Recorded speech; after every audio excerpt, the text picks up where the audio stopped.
1 बज गया लेकिन पार्टी भी बाकी है भाई। भाई आतिश जल्दी अंदर चल, ये पब भी बंद हो गया ना तो कुछ नहीं मिलेगा। आजा आजा। अरे भाई कौन हूँ मैं? दिग्विजय पाटिल का बेटा। ठीक है, ये टाइमिंग वाइमिंग ना औरों के लिए होती है। अरे हम आतिश पाटिल है, राजा आदमी है, अपनी टाइमिंग अपने हिसाब से सेट करो। राइट? करेक्ट। अब चल करेक्ट। चले? आओ।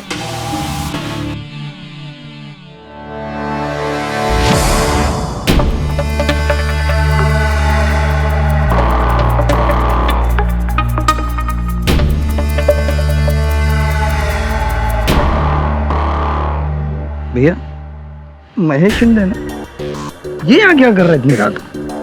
अरे आया होगा खाने पीने नाचने गाने हैं, हमको क्या। यो इसको देखते ही ना मेरा खून उबल जाता। पता है सही मौका इसको साइड में ले जाकर ठोक दे। अरे छोटे, राजनीति में मामले इससे नहीं इससे सुलझाया जाए हैं? चल हम अपना एंजॉय करते हैं, चलो है ना? चलो।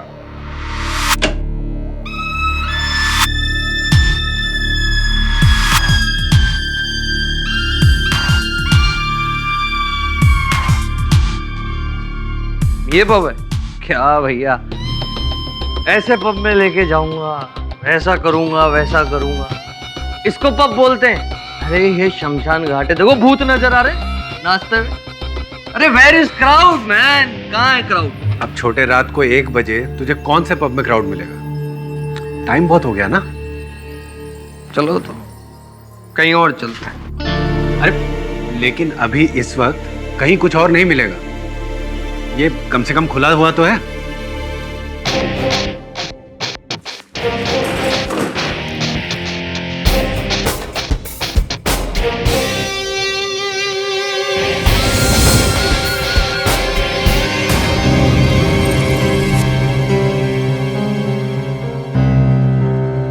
Would you like to have, sir? क्या खाएंगे? खाएंगे? अभी तो पिएंगे यार। जा जाके बाहर का मेन्यू लेके 2 whisky large on the rocks. Extremely sorry sir, bar counter बंद हो चुका है, अभी हम आपको शराब नहीं दे सकते। आतिश, अरे मैं जानता हूँ इनकी फितरत। देखो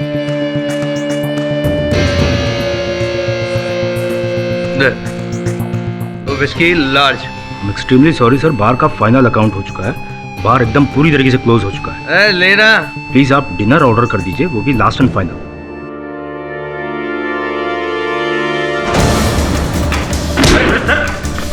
अरे ये क्या कर रहे हैं? ये क्या तरीका सर? सब थप्पड़ मारूंगा ना, जिंदगी भर घर वाले ढूंढते रह जाएंगे। क्या चलना? छोड़ क्यों बेकार में बैठ बैठ। Cool down. मैं तो वेटर हूँ साहब, मैं मेरे हाथ में कुछ होता तो मैं देता नहीं था क्या सर? नहीं मैं समझ सकता हूँ, थोड़ा सा डिस्टर्ब किया हूँ। मैं शराफत से बात कर रहा हूँ और ये कॉलर पकड़ के नहीं। अरे क्या कर रहा? क्या करे इसको? मार दूंगा साले को, यही दारू नहीं थी तो पागल हो गए क्या? इसको केस हो जाएगा या दारू ला। मेरे हाथ में कुछ होता तो मैं क्या करता नहीं था क्या? कौन देगा दारू? मेरे हाथ में नहीं है। कौन देगा? उसके हाथ में, बारटेंडर के हाथ में। मेरा नाम है आतिश पाटिल और दारू तो मैं आज पी के रहूंगा। चल दारू पिला। 2 लार्ज स्कॉच भैया। हाँ on the rocks. Sir bar close हो चुका है। इतनी गोलियां चलाऊंगा कि तेरी जिंदगी 2 मिनट में बंद कर दूंगा मैं। सर काउंटर क्लोज हो चुका है। हाँ भैया सुनो, दारू पीनी है मेरे को। आतिश, मैं पिलाता हूँ। अभी गन अंदर। मेरे पुलिस को केस भी- हाँ, हाँ, मेरे को- सर थोड़ा तमीज तो सिखाइए। अरे मुझे तमीज सिखा। आतिश क्या कर रहा? आतिश दिग्विजय पाटिल के बेटे को सिखाया तू? तेरी तो रुकिए सर, रुकिए प्लीज, ऐसा मत कीजिए प्लीज। प्रॉब्लम क्या मुझे बताइए प्लीज। प्लीज गन अंदर रखिए प्लीज। शांत हो जाइए प्लीज, गन अंदर रख लीजिए प्लीज। प्लीज सर ऐसा मत कीजिए प्लीज, ऐसा मत कीजिए प्लीज। प्लीज प्लीज मत कीजिए ऐसा प्लीज।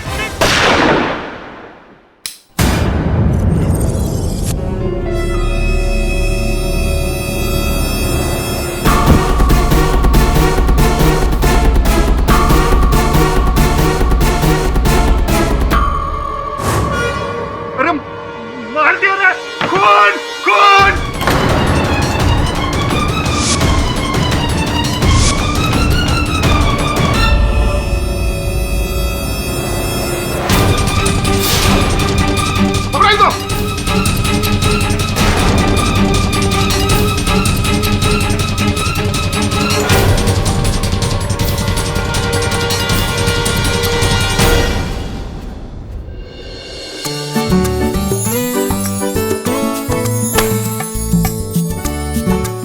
अरे वरुण, मुझे कहाँ लेकर जा रहे हो? मुझे अपने दोस्तों के साथ मूवी देखने जाना था। अरे चले जाना, पहले अपना सरप्राइज तो देख लो। सरप्राइज? Yes, surprise. आजा आजा मेरे दोस्त। आपको मेरा बर्थडे याद था? याद नहीं, बाय हार्ट हो गया। तू पिछले 10 दिन से तो याद दिला रहा है कि मेरे बर्थडे में अब 9 दिन बचे, अब 8 दिन बचे, 7 दिन बचे, 6 दिन बचे, तो बाय हार्ट ही हो गया। चल ना, केक काट, मेरा मुंह क्या देख रहा। अरे सॉरी सॉरी सॉरी, ये रहा ले। Oh thank you.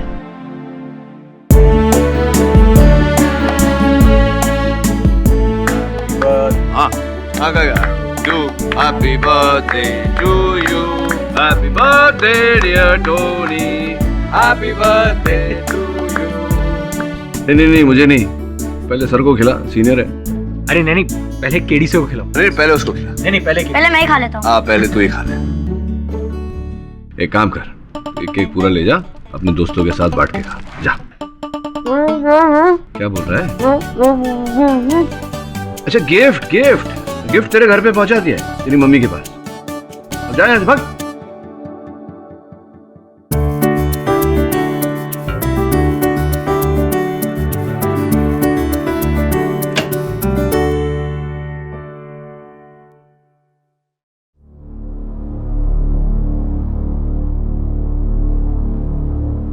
तेरा जन्मदिन। नमस्कार। अरे पाटिल साहब, आइए आइए आइए, बैठिए। आपके बेटे के बारे में सुना? केडी, तुम तो जानते हो कि मेरा एक ही बेटा है, उसके लिए मैं कुछ भी कर सकता हूँ, कितना पैसा चाहे उतना बहा सकता हूँ। मेरे बेटे को बचा लो। आपकी दुविधा मैं समझता हूँ पाटिल साहब, किंतु आपके सुपुत्र अगर दौलत के बलबूते पर रिहा हो पाते तो हो जाते, आपको यहाँ नहीं आना पड़ता। केडी साहब, माना कि आप बहुत बड़े वकील हैं, लेकिन आपको कोई हक नहीं बनता कि आप पाटिल साहब से इस तरह से बात करें। पिए हैं आपके? पिए साहब, मैं गलत बात नहीं कर रहा हूँ, मैं ये कह रहा हूँ, ये समझाने का प्रयास कर रहा हूँ कि अगर दिग्विजय पाटिल साहब जैसे वरिष्ठ नेता मेरे पास आए तो सब उपाय जान चुके होंगे ना। क्यों? देखिए, इस केस को बिगाड़ा मीडिया ने है। आतिश बाबा ने कुछ नहीं किया, निर्दोष है वो। जहां तक का मैंने सुना है और जहां तक मेरा ज्ञान है, आतिश बाबा ने कई लोगों के सामने ये किया है, तो चश्मदीद गवाह है इस बात के। पाटिल साहब, क्षमा कीजिए, लेकिन ऐसा केस नहीं ले सकता मैं। आतिश का कहना है कि उसने गोलियां चलाई, लेकिन बारटेंडर कार्तिक पे, मैनेजर शेट्टी पे नहीं। पाटिल साहब, यहाँ विवाद ये नहीं है कि गोली किस पर चलाई गई और गोली किसे जाकर लगी। सत्य ये है कि जिस गोली से मैनेजर की हत्या हुई वो आपकी बेटी ने चलाई थी। केडी साहब, ये तो आप वही बोल रहे हैं जो पूरी दुनिया बोल रही है, फिर आपके पास आने का फायदा क्या? चलिए पाटिल साहब, शहर में और भी बहुत बड़े वकील हैं। शांत हो जाइए जोशी, मैं बात कर रहा हूं ना। केडी, इसकी बात का बुरा मत मानिए। नहीं, क्या है, आतिश के ना छूटने के डर से सभी लोग चिड़चिड़े हो गए। पाटिल साहब, मैं समझता हूँ आपका इकलौता सुपुत्र है, किंतु मेरे आदर्श मुझे ये अनुमति नहीं देते कि मैं अपराधी के पक्ष से कोई मुकदमा लड़ूं। मैं तुम्हें उसके पक्ष में खड़े रहने के लिए नहीं कह रहा हूं। उसको सजा मिलनी चाहिए, जरूर मिलनी चाहिए, लेकिन उस जुर्म के लिए जो उसने किया है, ना कि उस जुर्म के लिए जो उसने किया ही नहीं। उसको फंसाया जा रहा है। आपके बेटे को फंसाकर किसका लाभ हो सकता है? केडी, राजनीति में दुश्मन तो होते ही है। अगला चुनाव आतिश लड़ने वाला था और उसको मैं जिता भी देता। पार्टी रूलिंग पार्टी बनती, उसको मैं मिनिस्टर बनाता। मुझे लगता है इसमें किसी की सोची समझी साजिश है। पाटिल साहब, दुर्भाग्यवश इन बातों से ये प्रमाणित नहीं होता कि आतिश अपराधी नहीं है। क्षमा चाहता हूं, लेकिन ये केस में नहीं ले सकता।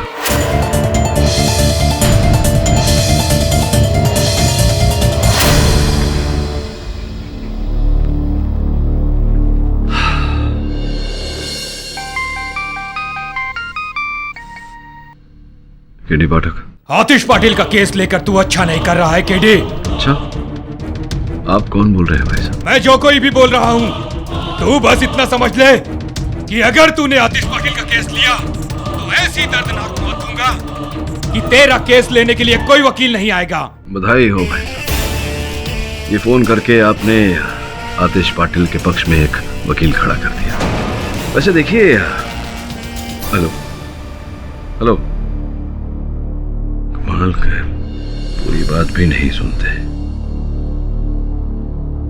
दिग्विजय जी, केडी पाटिल जी, मैं लड़ूंगा आतिश का केस जी। Thank you. योर ऑनर, 1 अप्रैल 2013 रात के करीब 1 बजे होंगे। सेंट्रल मिनिस्टर श्री दिग्विजय पाटिल के सुपुत्र कहना ठीक नहीं रहे, बेटे श्री आतिश पाटिल अपने चचेरे भाई गौरांग के साथ नशे की हालत में धुत ड्राइव पर। शराब खत्म हो गई तो और शराब पीने के इरादे से वो डैफोडिल्स पब में दाखिल हुए। देर रात हो गई थी, इसलिए जो पब का बारटेंडर था कार्तिक, उसने आतिश जी को शराब देने से मना कर। तो इनको गुस्सा आया, कहा सुनी हुई, और इनका गुस्सा इस कदर बढ़ गया कि उन्होंने अपनी बंदूक निकाली और अंधाधुंध गोलियां चला दी कार्तिक पर।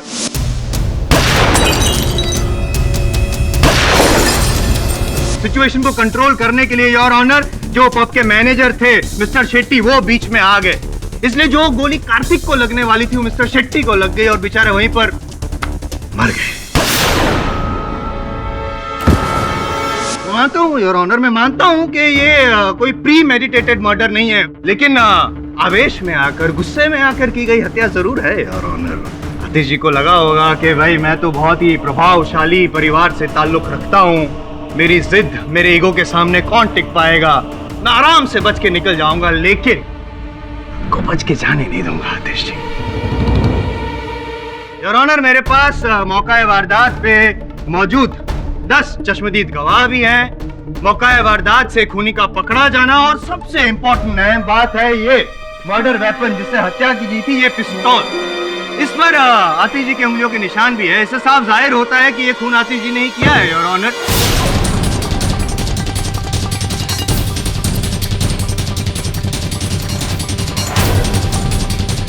केडी, ये तो मेरे बेटे पे खुल्लम खुल्ला इल्जाम लगा रहा है। बैठ जाइए आप।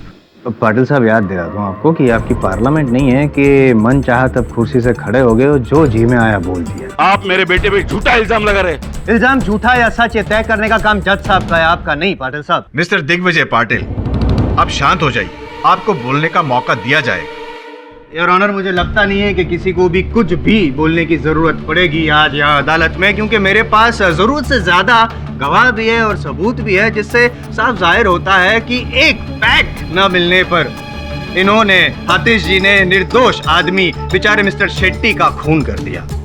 मेरे हिसाब से तो सख्त से सख्त सजा सुनाई जाए इनको और केस खत्म कर दिया जाए, बस 10 मिनट से ज्यादा। Objection your honour. Your honour, मुझे इस बात में कोई संदेह नहीं कि अदालत का समय महत्वपूर्ण होता है, बहुमूल्य होता है। साथ साथ ये बात भी सत्य है कि अदालत के एक गलत निर्णय का प्रभाव एक नहीं अनेक लोगों के जीवन पर पड़ता है। इस कारण मैं अदालत से अनुरोध करता हूं कि इस केस की हर पहलू को जांचने परखने के बाद ही कोई निर्णय ले। पाठक साहब, मैंने जांच भी लिया और परख भी लिया, साफ साफ जाहिर है कि खून आतिश ने ही किया। अभी तो आप पाटिल साहब से कह रहे थे कि इस अदालत में निर्णय लेने का अधिकार केवल न्यायाधीश महोदय को है। मिस्टर जायसवाल, ये अदालत इस केस को विस्तार से सुनना और समझना चाहती है।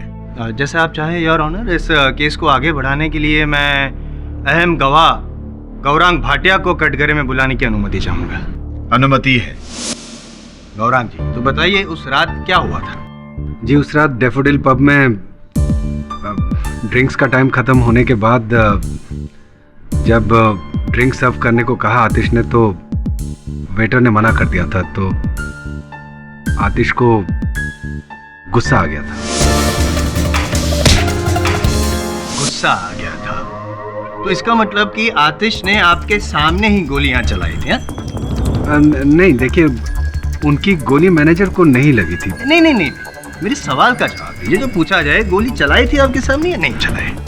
सर बहुत अफरा तफरी थी और एक गोली दीवार की तरफ। कमरान जी, मेरे सवाल का जवाब दीजिए। आपके सामने गोली चलाई थी आतिश ने कि नहीं? चलाई थी।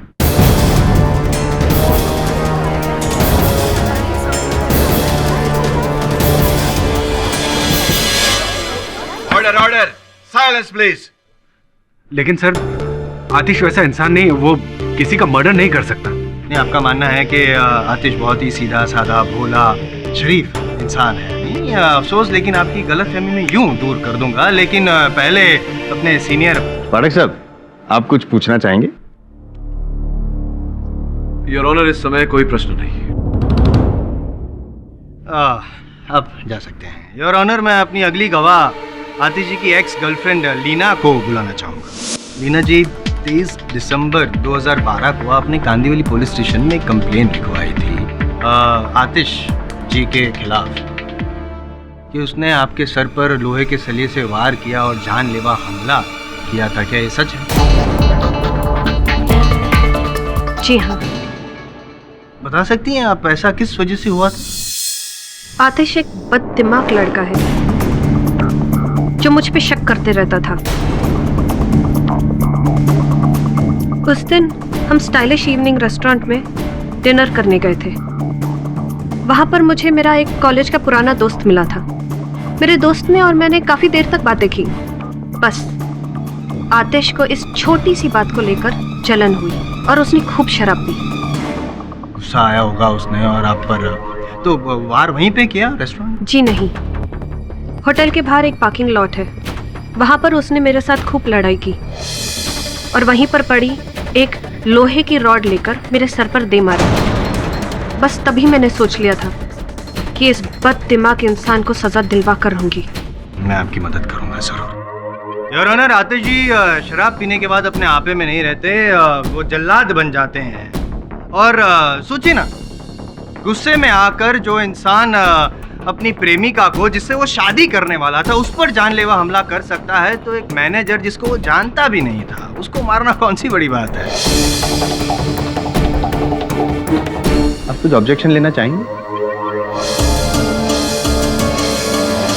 लीना जी, आपके कथन के अनुसार उस होटल की पार्किंग में आतिश ने आपके सर पर वार किया था, हमला किया था, तो स्पष्ट है कि उस पार्किंग में तो कोई गवाह रहा नहीं होगा जिसने देखा होगा आतिश को वार करते हुए। जो भी हो, ये जो होटल की पार्किंग थी, वो होटल मुंबई में कहाँ पड़ता है, किस इलाके में? जुहू में। किंतु आपने इस घटना की जो रिपोर्ट लिखवाई थी, सूची की थी, वो कांदीवली पुलिस थाने में की थी। हाँ, क्योंकि मैं एक ही थाना जानती हूँ, क्योंकि मैं कांदीवली में रहती हूँ, इसलिए वहीं जाकर कंप्लेन की। आपके सर पर इतनी गहरी चोट लगी थी, लहू बह रहा था, आपने ये नहीं सोचा कि सर्वप्रथम किसी अस्पताल में जाना चाहिए और या किसी से निकट के पुलिस थाने का पता पूछ लेना चाहिए, ये नहीं सोचा? जी, मुझे इतनी गहरी चोट लगी थी कि मेरे दिमाग ने काम करना बंद कर दिया था। मैं बताऊं न्यायाधीश महोदय को कि आपका दिमाग काम क्यों नहीं कर रहा था, या बताएंगे? जी बताइए। वास्तविकता में उस दिन आतिश ने आपसे कहा था कि आप दोनों के बीच जो संबंध है उसको लेकर वो इतना गंभीर नहीं है और वो आपको छोड़ना चाहते हैं। बीच में मत बोलिए। जिसके बाद आपने खूब सारी शराब पी ली और अपनी गाड़ी लेकर अपने घर की ओर आप निकल गई। बीच में कहीं कांदीवली के आसपास ही आपकी गाड़ी की दुर्घटना हो गई, जिसके कारण आपके सर पर वो चोट आई और आपने इस अवसर का लाभ उठाया। कांदीवली पुलिस थाने में आपने आतिश के विरुद्ध रिपोर्ट लिखाई। सत्य है ये बात या नहीं?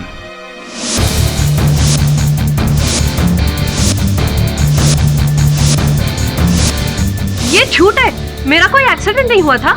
आपकी गाड़ी का एक्सीडेंट अगर हुआ ही नहीं तो कृपया बताइए कि जज साहब की मेज पर उस गैराज का बिल कैसे आया जहां आपकी गाड़ी की मरम्मत हुई थी, और अगर एक्सीडेंट ही नहीं हुआ तो गाड़ी की मरम्मत करने की क्या आवश्यकता थी? जिस रात को यह घटना घटी उस समय आप डैफोडिल्स पब में उपस्थित थी।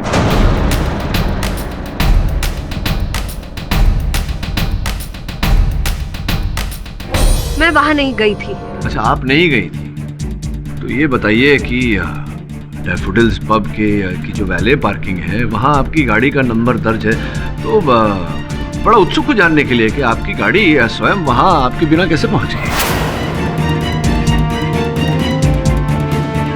अब मैं वहां गई थी।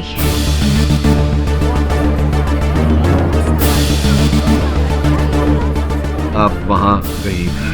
अब प्रश्न ये उठता है लीना जी कि आपको कैसे पता चला कि रात 1 बजे आतिश अपने चचेरे भाई के साथ वहां जाने वाले हैं।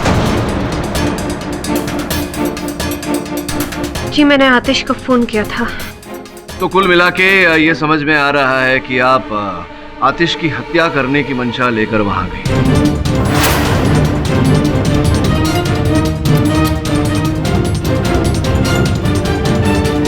आप बिना वजह बेतुका इल्जाम मुझ पे लगा रहे। मैंने आपसे कहा ना, मैं अपनी अंगूठी वापस लेने गई थी। कमाल करती हैं लीना जी आप। अब रात के 1 बजे अंगूठी वापस लेने का उपयुक्त समय तो होता नहीं है ना?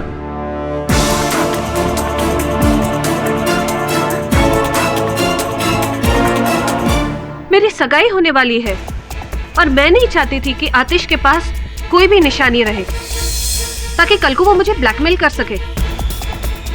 आतिश वैसे भी मुझसे ना मिलने के 100 बहाने ढूंढता रहता है। उस दिन मैंने ठान लिया था कि इससे मैं अपनी अंगूठी वापस लेकर रहूंगी। मान लेते हैं कि आप अपनी अंगूठी लेने वहां पहुंची थी, लेकिन जब आप अंदर गई आपने चलित घटनाओं को देखा कि नशे में धुत आतिश गोलियां चला रहा है लोगों पर, तब आपने ये षड्यंत्र रचा। मैंने कोई षड्यंत्र नहीं रचा। आपने षड्यंत्र रचा। आपने देखा कि ये अवसर अच्छा है आतिश को हत्या के आरोप में फंसाने का। आपने इसके हाथों से वो पिस्तौल छीनी और मैनेजर पर गोली चलाकर उसकी हत्या कर दी। ये झूठ है, झूठ है। मैं वहां पर गई जरूर थी, लेकिन मेरी जिंदगी की पनौती। ये कौन तुझे आज बार बार फोन कर रहा है? अरे भाई लीना फोन कर रही है। 1 मिनट फोन उठा लेता हूँ ना, बार बार फोन करके ना सारा मजा चौपट कर। उठा ले, कर ले बात। यही हूँ, वेट कर। करूँ? हाँ। हेलो। अरे जब तुम्हें एक शरीफ लड़का सुबह से तुम्हारे फोन को डिस्कनेक्ट किए जा रहा है, तब भी तुम उसे बार बार फोन करके इतना तंग क्यों कर रही हो यार? मेरी जिंदगी बर्बाद करके तुम मुझसे कह रहे हो कि मैं तुम्हें तंग कर रही हूँ? ये ना वापस से तुम्हारा इमोशनल ड्रामा है ना, स्टार्ट मत कर देना कि मुझे छोड़ दिया, मुझे धोखा दे दिया एंड ऑल दैट। सीधा सीधा बताओ काम क्या और फोन रखो। मुझे तुमसे अब भी मिलना है, अभी। अच्छा मिलना है? क्या बात है, ये तो मुझे जरूर मालूम था कि तुम एक ना एक दिन मेरी बाहों में जरूर आओ। बताओ ना स्वीटहार्ट, कब आ रही हो? कौन से होटल में रूम बुक कराऊं तुम्हारे लिए? शट अप आतिश, शट अप। मुझे मेरी अंगूठी वापस चाहिए। अंगूठी? हाँ तो मिल जाएगी, कल ले लेना। कल नहीं, अभी। दिन के वक्त फोन करो तो तुम बिजी रहते हो, रात को तुम फोन नहीं उठाते हो। मुझे मेरी अंगूठी वापस चाहिए अभी। बताओ तुम कहाँ हो? देखो मेरी बात को कान खोल के सुनो, मैं बहुत बिजी हूँ, अभी नहीं मिल सकता। कह दिया तो कह दी। आतिश बताओ तुम कहाँ हो, मैं अब भी आ रही हूँ। अरे बोला ना बिजी हूँ। Sir welcome to Daffodils. ठीक है, फोन काट दिया। हेलो हेलो, हो गई बात बात हाँ? चले फिर, आजा। Daffodils pub. मैं सिर्फ आतिश से अपनी अंगूठी वापस लेने गई थी। मैंने आतिश को नहीं फंसाया, मैंने किसी को खून नहीं किया। ये जो बातें आप मना कर रही हैं, ऐसा ही किया है आपने लीना जी। सॉरी पाठक साहब, डिस्टर्ब कर रहा हूँ आपको। क्या है ना कि जिस दावे से आप कह रहे हैं कि लीना जी ने ही ऐसा किया होगा, तो आई एम श्योर आपके पास कोई सबूत तो होगा ही। अगर है तो प्लीज पेश कीजिए ना, या फिर यूं ही दबाव डाल रहे हैं आप? योर ऑनर, घटनास्थल पर लीना जी के अतिरिक्त कोई और ऐसा व्यक्ति नहीं था जिसके मन में आतिश के लिए निजी बैर रहा। योर ऑनर, अगर ये इत्तेफाक है भी तो ये एक इत्तेफाक काफी नहीं है लीना जी पर इल्जाम लगाने के लिए। और दूसरी बात ये कि किसी भी इंसान ने लीना जी को तो क्या किसी भी लड़की को क्लब के अंदर जाते हुए नहीं देखा। मिस्टर पाठक, अगर लीना जी के खिलाफ आपके पास कोई ठोस सबूत है तो पेश कीजिए। जी नहीं योर ऑनर, इस समय तो नहीं, लेकिन बहुत जल्दी ढूंढ निकालूंगा। हाँ तो जब ढूंढ निकालेंगे तब इल्जाम लगाइएगा। आइए बैठिए। योर ऑनर, इस केस के एक और अहम गवाह डैफोडिल्स पब के वेटर अतुल को मैं यहाँ बुलाना चाहूंगा। अतुल, सामने कटघरे में जो शख्स खड़ा है, क्या तुम उसे पहचानते हो? जी, 1 अप्रैल की रात को इसने हमारे होटल में गोलियां चलाई थी अंधाधुंध,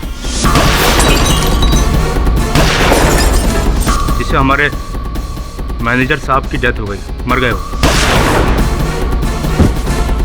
गोलीबारी की और मिस्टर शेट्टी मर गए। जी। इस रिवॉल्वर को क्या तुमने देखा है?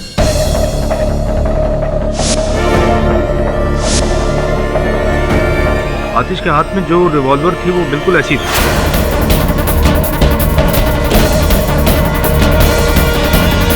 योर ऑनर, मैं पहले भी कह चुका हूं कि इसी रिवॉल्वर पर आतिश जी की उंगलियों के निशान पाए गए हैं और फॉरेंसिक का कहना है कि जिस गोली से मिस्टर शेट्टी की मौत हुई वो गोली इसी रिवॉल्वर से चलाई गई थी और ये रिवॉल्वर आतिश जी के हाथ में थी। ये बात अभी अभी अतुल जी, जो मेरे अहम गवाह है, उन्होंने भी यही कहा है। इससे साफ साबित होता है कि आतिश जी ने ही खून किया है। अड़क साहब, आप ऑब्जेक्शन लेना चाहेंगे? ऑब्जेक्शन तो नहीं, चंद प्रश्न पूछना चाहूंगा आपको। Please please please please. ये जो अपने कथन में आपने कहा कि उस रात जो घटना घटी आपने देखा, चश्मदीद गवाह हैं आप, तो घटनाक्रम का वर्णन करेंगे, जरा बताएंगे कैसे हुआ, कब हुआ? कुछ नहीं सर, आतिश को दारू देने से मना किया तो इन्होंने झगड़ा शुरू कर दिया। गोली चल गई सर इनके हाथ से। गोली चल गई इनके हाथ से अचानक, यूं ही चल मतलब गई? चला दी इन्होंने चलाई? जी सर। अच्छा अच्छा। तो कितनी गोलियां चली थी उस रात? 3 गोलियां चली सर। 3 गोलियां चली थी। पहली गोली कहाँ लगी? पहली गोली लगी बॉटल में। कौन से बॉटल में, कहाँ थी? मतलब जो पीछे की तरफ लगी होती है ना लाइन से, तो उनमें से किसी एक बॉटल पे लगी, जो बार में बोतल रखी रहती। दूसरी गोली कहाँ लगी? वो लगी। तीसरी गोली कहाँ लगी? तीसरी गोली शेट्टी साहब को लगी। तीसरी गोली शेट्टी साहब को लगी। देखा आपने उनको गोली लगते हुए? नहीं, मतलब आपने उनको गोली लगते हुए देखा? 3 गोलियां चली, एक बॉटल में लगी, एक दीवार में लगी, तो तीसरी जाहिर सी बात है शेट्टी साहब को लगी सर। ये अनुमान है आपका कि तीसरी गोली? अनुमान है क्योंकि देखा नहीं आपने। एक मिनट, अब क्यों आप उल्टे पुल्टे सवाल पूछ के क्यों गुमराह कर रहे हैं, इसको कंफ्यूज क्यों कर रहे हैं आप? साबित क्या करना चाहते हैं? मैं कुछ समझा नहीं। समझा तो ये क्या कर रहे हैं? ये योर ऑनर, ये दूसरे प्रोसिक्यूटर को मार रहे हैं। मतलब नहीं, ये गलत बात। मैं आपको मार नहीं, मैं समझा रहा हूँ। क्या ऐसे समझाता है कोई? मैं समझा रहा हूँ। देखिए, ध्यान दीजिए। इसमें यहाँ रख। योर ऑनर, कृपया बत्ती बुझाने का आदेश दीजिए। अदालत में थोड़ी देर के लिए लाइट्स ऑफ की जाए। अदालत की बत्तियां जला दी जाए। तो बताइए जायसवाल साहब, वो जो छड़ी, वो डंडा कहाँ था, कहाँ है? तो क्या यहाँ पे तो है? हाँ, लेकिन वहाँ नहीं है। वो अभी जज साहब की मेज पर है। जज साहब, डंडा आप?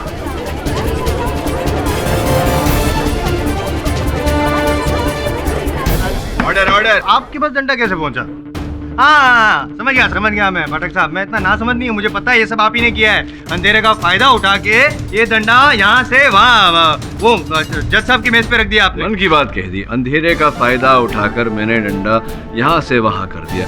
ठीक उसी प्रकार से जिस प्रकार से 1 अप्रैल को हत्यारे ने अंधेरे का फायदा उठाकर गोली चलाई थी। क्या नहीं, मतलब क्या साबित क्या करना चाहते हैं?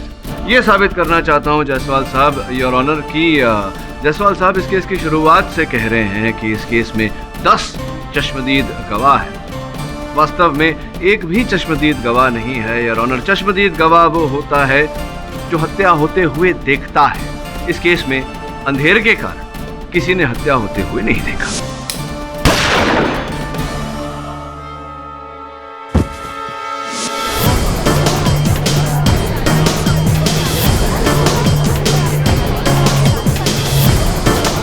योर ऑनर, वहां उपस्थित किसी भी व्यक्ति ने आतिश को वो तीसरी गोली चलाते हुए नहीं देखा जिस गोली से मैनेजर शेट्टी की हत्या की। क्या मजा आ गया। नहीं भट्टक साहब, लाइट जाने से पहले और लाइट आने तक ये जो रिवॉल्वर है ना, वो आतिश के हाथ में ही थी। योर ऑनर, आतिश ने अपने कथन में कहा है कि जैसे ही अंधकार हुआ किसी व्यक्ति ने उनके हाथों से ये पिस्तौल छीन ली नहीं, कहने में क्या कह तो रहे हैं ये कि उन्होंने खून भी नहीं किया, निर्दोष है, लेकिन साबित भी तो करना पड़ेगा ना सर। योर ऑनर, लाइट जाने से पहले 2 गोलियां चला चुके थे आतिश जी, उसकी वजह से लोग दूर हो चुके थे। लाइट जाने के बाद अंधेरे में, जैसे कि आपका ये कहना है कि कुछ दिखता नहीं है, जैसे कि आपने डंडा यहाँ से वहाँ कर दिया, मुझे दिखा नहीं, ठीक वैसे ही अगर आपके कहने के मुताबिक खूनी ने फायदा उठाया होगा तो योर ऑनर जब ये लड़खड़ा रहे थे तो पता नहीं था एग्जैक्टली कौन सी सिचुएशन पे थे, कौन सी पोजीशन पे थे, तो खूनी कहाँ से आतिश को देख पाया, कहाँ से वो आया, उसके हाथ में से रिवॉल्वर छीनी, और वो मैनेजर जब बीच में आया था वो सिचुएशन को कंट्रोल करने के लिए, ये तो फिर वो अंधेरे में उसके हाथ में वापस, मतलब ये क्या ना है? या सुनेंगे भी? सुनूंगा भी। प्रश्न का उत्तर दीजिए। दूंगा। फोरेंसिक्स के अनुसार जो पहली 2 गोलियां आतिश ने चलाई वो 12 फीट की दूरी से चली थी, अर्थात आतिश 12 फीट दूर खड़ा था। किंतु आखिरी गोली, अंतिम तीसरी गोली जिससे मैनेजर शेट्टी की हत्या हुई, वो पॉइंट ब्लैंक रेंज से चलाई गई थी, अर्थात बिल्कुल निकट से, समीप से। अब प्रश्न ये है कि 12 फीट दूर खड़ा हुआ व्यक्ति पॉइंट ब्लैंक रेंज से गोली कैसे चला सकता है? योर ऑनर, 12 फीट की दूरी से गोली चलाई गई हो या पॉइंट ब्लैंक रेंज से, लेकिन हकीकत तो यही है कि इसी रिवॉल्वर पे आतिश जी की उंगलियों के निशान है, और फॉरेंसिक का ही कहना है पाठक साहब कि इसी रिवॉल्वर से मिस्टर शेट्टी की हत्या हुई है। ये भी तो हो सकता है कि इन्होंने जब 12 फीट की दूरी पे थे वो नजदीक गए, पॉइंट ब्लैंक रेंज पे गए, गोली चलाई और वापस पीछे आ गए 12 फीट की दूरी पर। ऐसा हो सकता है? जायसवाल साहब,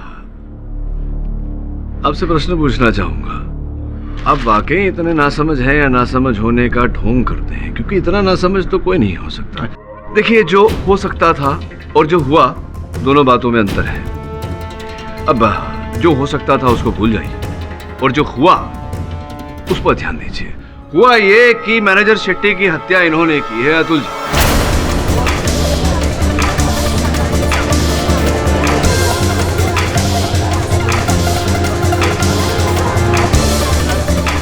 नहीं मारा सर, किसी को नहीं मारा मैंने सर। अरे तुम ही ने मारा है उन्हें। पाठक सर जी, बिना वजह एक बेकसूर इंसान पर इल्जाम लगा रहे हैं आप। नहीं, बिना वजह, बिना किसी कारण के नहीं। कारण ये है कि जब घोर अंधेरा हुआ वहां पर घटनास्थल पर, सबसे निकट यही थे। करीब था सर, मगर मैं उन्हें क्यों मारूंगा सर? क्योंकि आप बदले की भावना रखते थे उनके लिए। वो हमें बहुत प्यार करते थे सर। प्यार करते थे, आदर सम्मान। तो क्यों आदर सम्मान करते थे आप उनका? उन्होंने 3 साल से आपको प्रमोशन नहीं दिया था, वेतन नहीं बढ़ाई थी, इस कारण से? या सबके सामने वो आपको गाली गलौज किया करते थे आपके साथ इसलिए? या फिर कभी कभार आपको सबके सामने वो हाथ भी उठाते थे, तमाचा मारते थे इसलिए? क्यों इतना आदर सम्मान करते थे? वो मालिक थे, मालिक तो कभी भी किसी को कुछ भी कह सकता है, लेकिन सर हमारे दिल में उनके लिए कभी कोई बुराई नहीं थी। बुराई भी थी और हीन भावना भी थी, इसलिए आपने मैनेजर शेट्टी को मारने का षड्यंत्र रचा, और 1 अप्रैल को जब आपको अवसर मिला आपने उनकी हत्या कर दी।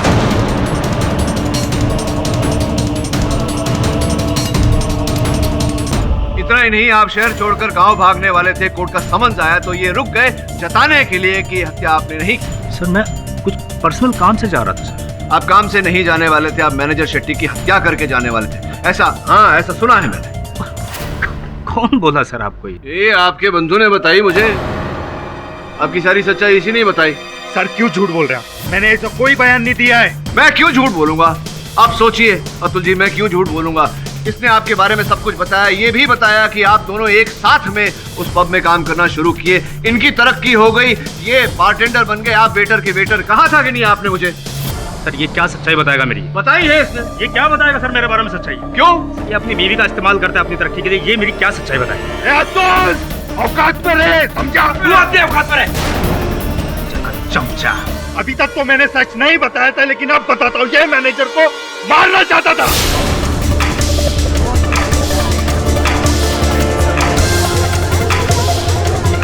मैं मारना चाहता था कि तू मारना चाहता था? क्यों? तूने नहीं बोला था मैनेजर की गर्दन काट के गांव भाग जाना चाहता है? मैं चुप कर बीवी का दलाल।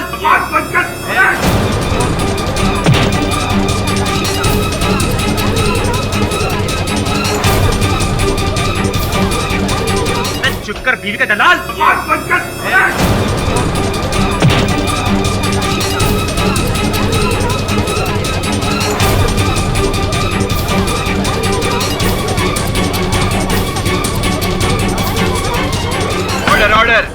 Silence please. हाँ, शांत हो जाइए अतुल जी। Sorry sir. नहीं, कोई बात नहीं। ये बताइए कि ये जो झड़प के बीच में आपने कहा था कि कार्तिक ने ही मैनेजर शेट्टी की हत्या की, क्यों लगा आपको ऐसा? लगा क्या सर? इसी ने मारा है उसको। आपकी रिपोर्ट एकदम सही है, गोली एकदम पास से चली है सर। उस दिन मैनेजर के पास यही खड़ा था और रिवॉल्वर पे इसकी उंगली के निशान ना होने का कारण सिर्फ यही है कि इसने वो हाथ में वो क्या बोलते हैं सर, दस्ताने, ग्लव्स वो पहने थे। वो पहने हुए थे।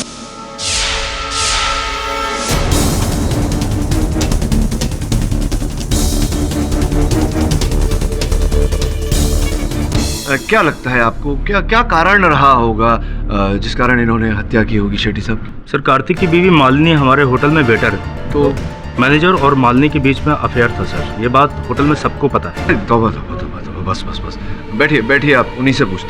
Thank you sir. देखिए कार्तिक जी, ये जो बात यहाँ खुली है अदालत में, क्षमा चाहता हूँ। स्त्रियों के लिए, महिलाओं के लिए मेरे मन में बहुत आदर है, इस कारण मैं आपकी पत्नी को यहाँ अदालत में नहीं घसीटना चाहता। कृपया जो सच है बता दीजिए ना न्यायाधीश महोदय को, आप खुद ही स्वयं। सर, मेरी बीवी गलत नहीं है, गलत था वो शेट्टी।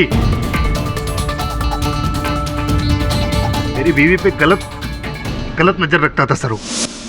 सर, सर मुझे 2000 रुपये एडवांस में चाहिए। हर महीने तुम्हें 2000 रुपये चाहिए? सर, बच्चों की स्कूल फीस के लिए चाहिए थे।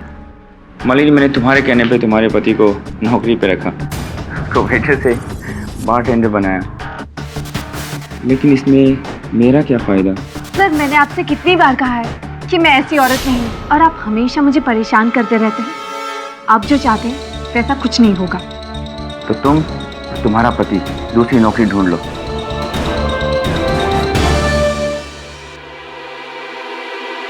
मैं मानता हूं सर, उसने हमें तरक्की गंदे इरादे से दी। मैं बहुत नफरत करता था सर उससे, पर मैंने नहीं मारा उसे सर, नहीं मारा मैंने उसे।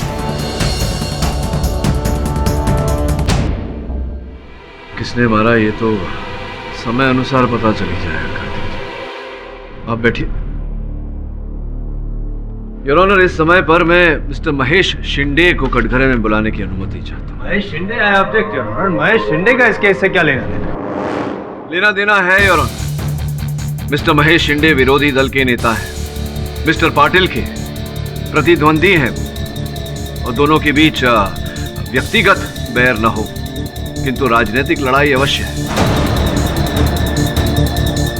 और मिस्टर शिंदे का घटनास्थल पर उपस्थित होना मेरे मन में प्रश्न खड़ा करता है यार, जिसका उत्तर अगर वो कटघरे में आकर दे तो अच्छा होगा। मिस्टर महेश शिंदे को बुलाने की इजाजत है। शिंदे साहब, आप तो विरोधी दल के वरिष्ठ नेता हैं। आप जैसा व्यक्ति वहां हत्या के समय डैफोडिल्स बार में क्या कर रहा था? लीडर इंसान नहीं होते केडी। लीडर इंसान नहीं होते केडी, ये आप प्रश्न पूछ रहे हैं मुझसे या कथन दे रहे हैं? मैं सवाल ही पूछ रहा हूँ। ओके। मैं एक इंसान हूँ जो उस दिन किसी से मिलने के लिए वहां गया था। हाँ, वैसे जो प्रत्यक्षदर्शी साक्षी क्रम था उसमें आपका नाम नहीं था, ये विटनेस लिस्ट में आपका नाम नहीं था, क्यों ऐसा? जज साहब, मैं पब से तभी निकल गया था जब आतिश और गौरांग पब में घुस रहे थे। पुष्टि कर लेते हैं इस बात की। आतिश, क्या शिंदे साहब सही कह रहे हैं? आपने इन्हें वहां से प्रस्थान करते हुए देखा था? जी हाँ सर, ये उस वक्त वहां से वापस जा रहे थे।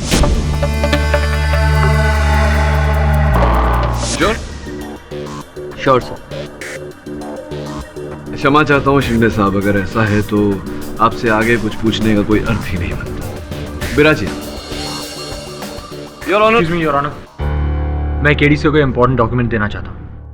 इजाजत है।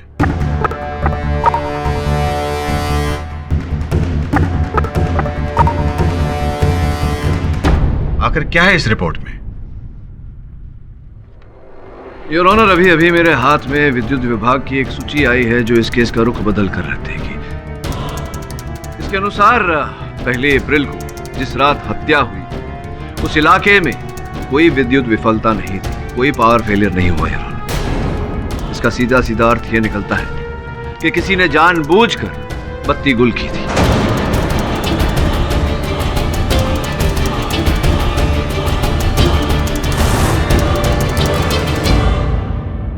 एक्सक्यूज मी योर ऑनर, लेकिन पाठक साहब इससे आप क्या साबित करना चाहते हैं? नहीं समझे? जब तक आप समझाएंगे नहीं तब तक नहीं, ये देखिए, सामान्य ज्ञान के अनुसार अगर इलाके में बत्ती न गई हो और एक ही स्थान पर बत्ती गई हो, उसी स्थान पर जहां हत्या हुई हो, तो 2 + 2 4। इसका अर्थ ये होता है कि जिसने भी बत्ती गुल की उसका इस हत्या के साथ या तो सीधा सीधा या घूमकर जुड़ाव अवश्य है। योर ऑनर, ये व्यक्ति कौन है और किस प्रकार से इस हत्या के साथ जुड़ा हुआ है, इसकी छानबीन करने के लिए मैं अदालत से समय की मांग करता हूँ। नहीं योर ऑनर, मतलब केस की अगली सुनवाई 25 तारीख को होगी। तब तक के लिए अदालत मुलतवी की जाती है। जब कोई व्यक्ति हर बार निशाना सही जगह पर नहीं लगा सकता तो शराब के नशे में चूर, पूर्ण अंधकार में कोई निशाना सही जगह पर कैसे लगा सकता है? लेकिन सर, आपको निशाना सही लगाना होगा। खबर मिली है कि जायसवाल इस केस को जीतने के लिए जी तोड़ कोशिश कर रहा है। जायसवाल केस जीतने की कोशिश कर रहा है, हमें सत्य तक पहुंचने की कोशिश करनी चाहिए। तो आप बताइए सर, क्या करना? मुझे लगता है कि इस केस का रहस्य डैफोडिल्स पब में कहीं छिपा है। तो एक काम कर, आतिश और दिग्विजय पाटिल के बारे में, उनके अतीत के बारे में हर जानकारी प्राप्त कर। वहीं से कोई ना कोई सुराग मिलेगा। ठीक है सर।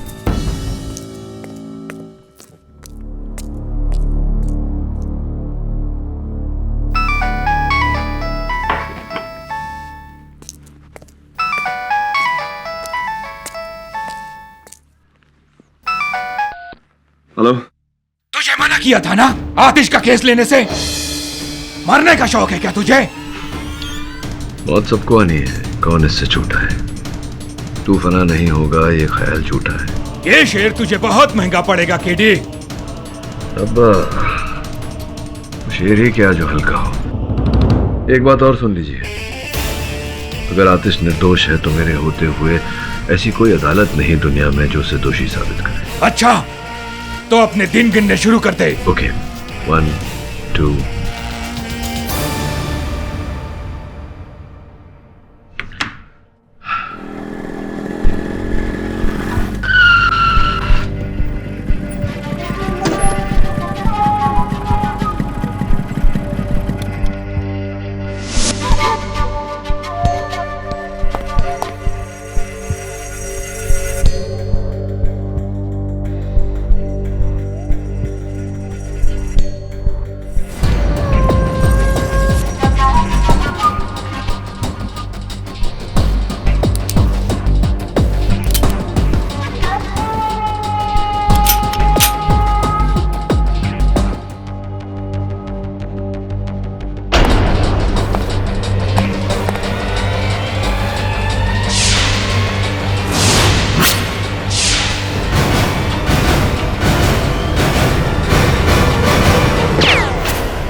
बहुत सबको आनी है, कौन इससे छूटा है?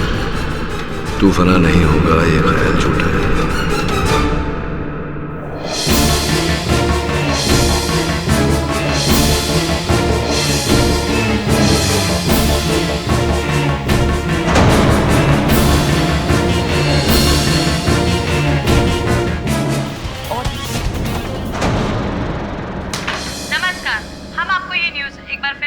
चाहेंगे कि देश के मशहूर लॉयर मिस्टर केडी पाठक पर अज्ञात व्यक्ति द्वारा जानलेवा हमला हुआ है। इस हमले की वजह दिग्विजय पाटिल के बेटे आतिश हो सकते हैं, क्योंकि हाल ही में इस न सुलझने वाले केस पर केडी पाठक ने एक नए रूप से रोशनी डाली है। केडी पर हमला करने वाले वो लोग हो सकते हैं जो कि ये नहीं चाहते कि आतिश पाटिल कार्तिक मर्डर केस से बरी हो। मिस्टर केडी पाठक का ऑपरेशन पिछले 5 घंटों से चल रहा है। उनकी हालत अभी भी नाजुक बताई जा रही है। डॉक्टर्स का कहना है कि अगले 24 घंटे तक कुछ भी कहना संभव नहीं होगा। केडी पाठक पर ताज़ा जानकारी के लिए हमारे साथ बने रहिए। नमस्कार।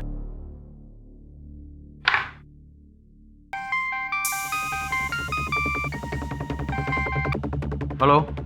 अरे एक मामूली सा काम नहीं होता तुझसे? अरे मैंने उसको बराबर गोली मारा सीने पे, साला बच गया। किस्मत अच्छी थी उसकी। अरे कोशिश करने के पैसे दिए थे क्या तुझे?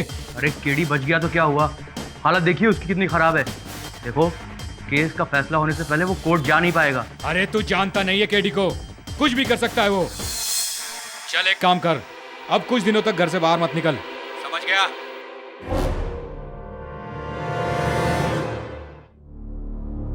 डॉक्टर प्रकाश, आपकी कैजुअल्टी वार्ड में सख्त जरूरत है।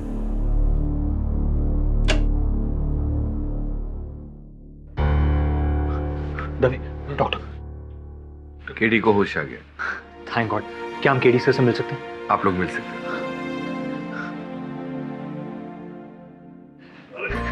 सर थैंक गॉड आप ठीक है। अरे रिलैक्स रिलैक्स वरुण, क्या कर रहा है? गोली लगी है, इमोशनल हो गया ये तुम्हें।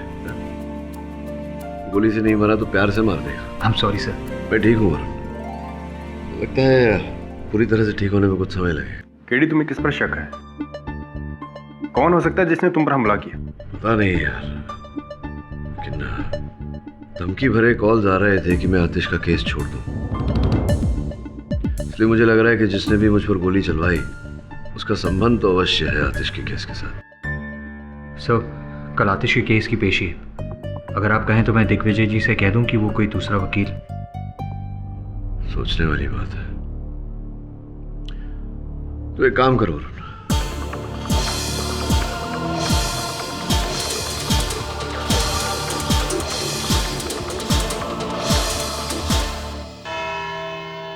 मिस्टर आतिश, जब आप जानते हैं कि मिस्टर केडी अस्पताल में भर्ती हैं, तो आपने अपना केस लड़ने के लिए किसी दूसरे वकील को नियुक्त क्यों नहीं किया?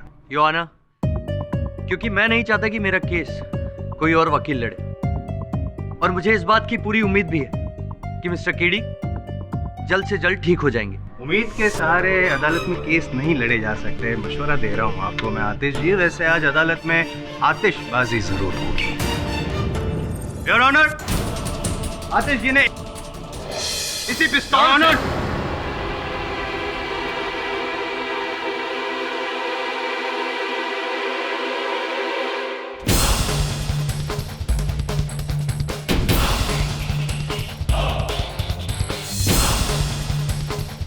डॉक्टर का कहना है कि केडी से 1 हफ्ते बाद ठीक हो जाएंगे, इसीलिए केडी सर ने अपील की है कि इस केस की सुनवाई 1 हफ्ते बाद रखी जाए। I object your honour.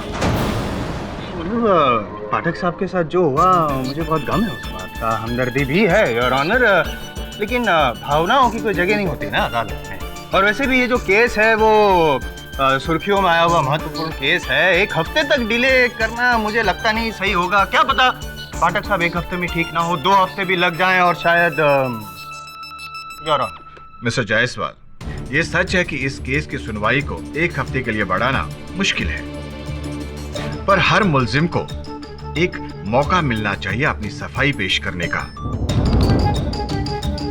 इसलिए मैं मुल्जिम मिस्टर आतिश को 1 दिन की मोहलत देता हूं अपने लिए कोई दूसरा वकील नियुक्त करने के लिए।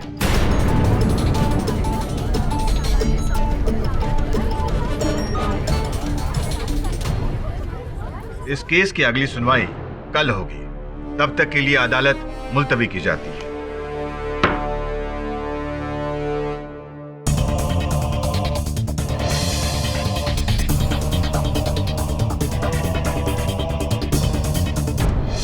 सर, कोर्ट ने साफ शब्दों में कहा है कि कल अदालत में आतिश पाटिल के केस पर सुनवाई होगी।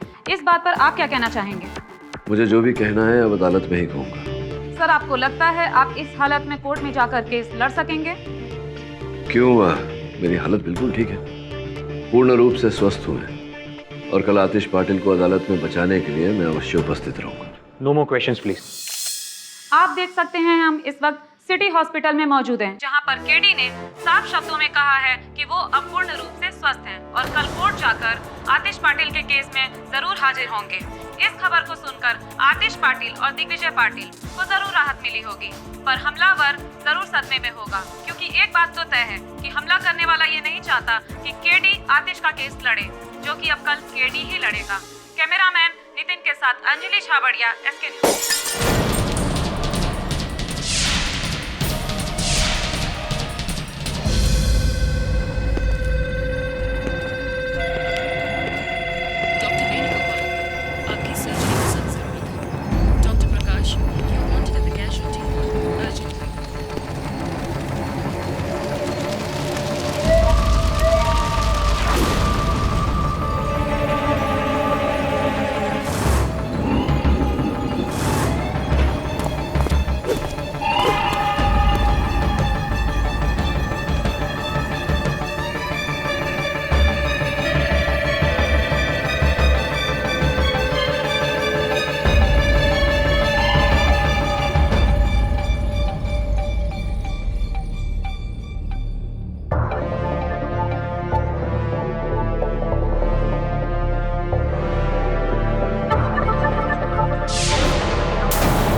मर गया क्या?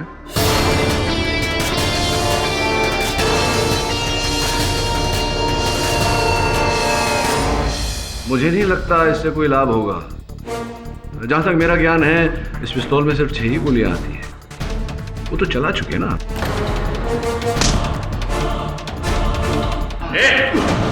बेटा तू गया।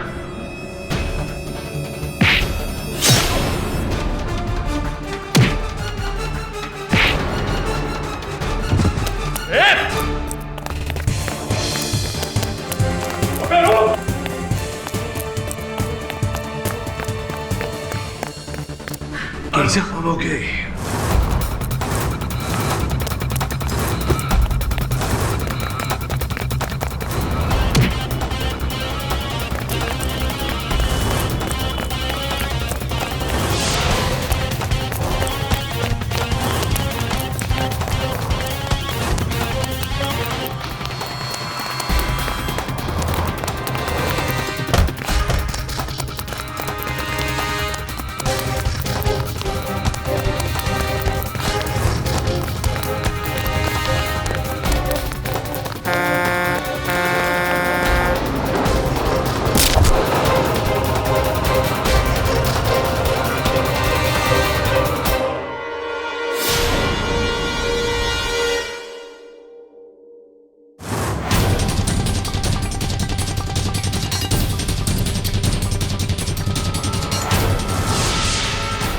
केडी, बाहर क्या हो रहा है?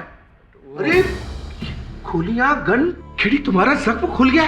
केडी ये सब क्या है? What is happening here? एक शूटर केडीसी को मारने आया था, गोलियां चलाकर भाग गया। शूटर आया था?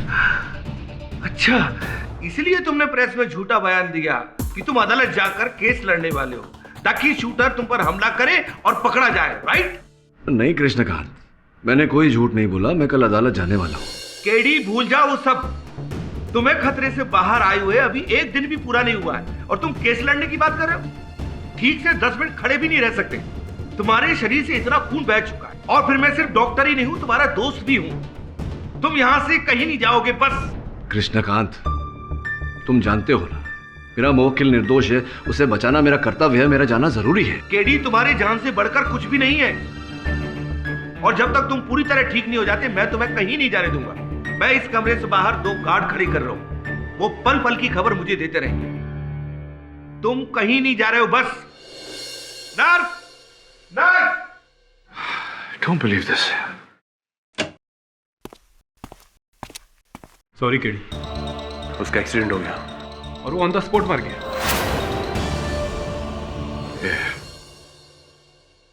पता लगवा कौन था? कोई सुराग मिला उसकी बॉडी में से? हाँ, एक मोबाइल मिला है।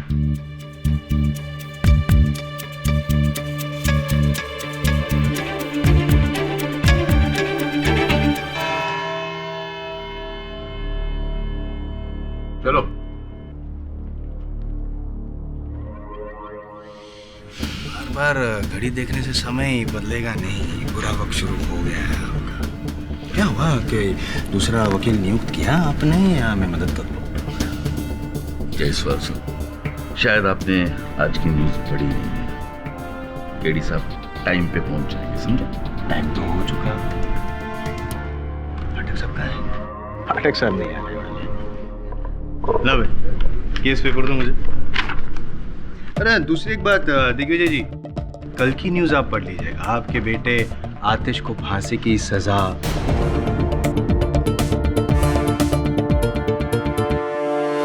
मिस्टर आतिश, कौन है आपके डिफेंस लॉयर?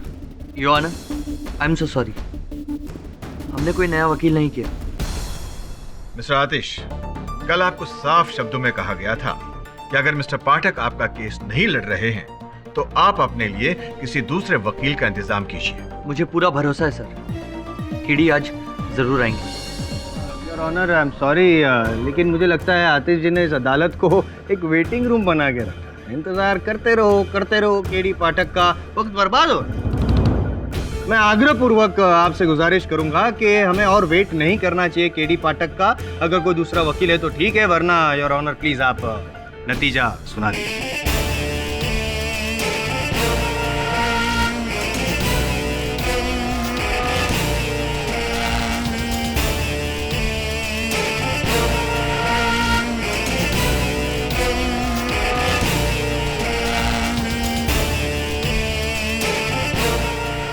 पाठक साहब, कैसी तबीयत आपकी?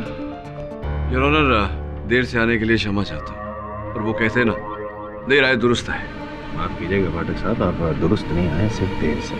और योर ऑनर, देर से इस अदालत में आना नियमों के विरुद्ध है। मैं मानता हूं कि अदालत में देर से आना नियमों के विरुद्ध है, लेकिन गलत फैसला सुनाना नियमों के उल्लंघन से ज्यादा शर्मनाक बात होगी।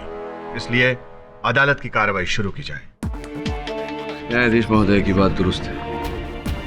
योर ऑनर, मेरे देर से आने का कारण ये है कि मुझ पर गोलियां चलाई। एक्सक्यूज मी योर ऑनर, लेकिन शायद याद दिला दूं मैं पाठक साहब आपको कि यहाँ पे केस चल रहा है आतिश पे खून के इल्जाम का। आप पे किसने गोलियां चलाई वो बाद में मुझ पर गोलियां चली है, इसका सीधा साधा संबंध आतिश के केस के साथ है। अगर मैं अदालत में ये साबित कर दूं तो, अगर आप अवसर दें तो साबित करना चाहूंगा। योर ऑनर, एक ऐसा व्यक्ति जिसका मुझ पर चली हुई गोलियां और आतिश पर चल रहे केस, और दोनों बातों से गहरा संबंध है। मिस्टर दिग्विजय पाटिल के पीए मिस्टर अश्विन जोशी।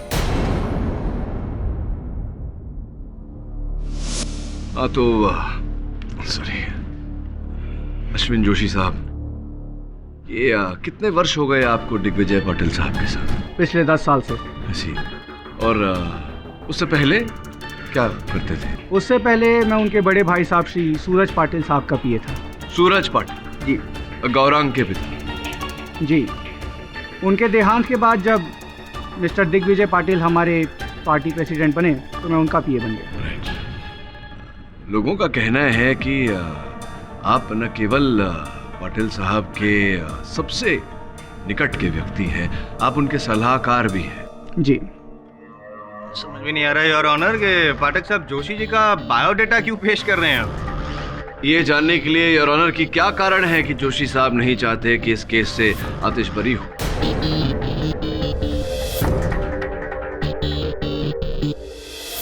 देखिए केडी साहब, ये गोलमोल बातें मेरी समझ में नहीं आती है। आपको जो भी कहना है पॉइंट टू पॉइंट बात कीजिए।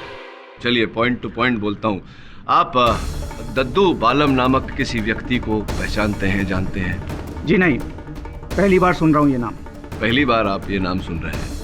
मैं बता दूं आपको कि दद्दू बालम वही व्यक्ति है जिसने मुझ पर जानलेवा हमला किया।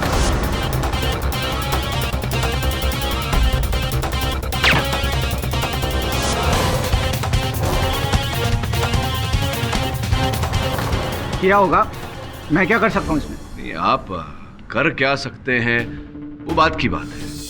जो किया आपने वो ये कि जब मुझे दद्दू ने फोन पर धमकी दी या मुझ पर जानलेवा हमला किया, उससे पहले और उसके बाद आपने अपने दूरभाष यंत्र पे दद्दू से बातचीत की, वार्तालाप की।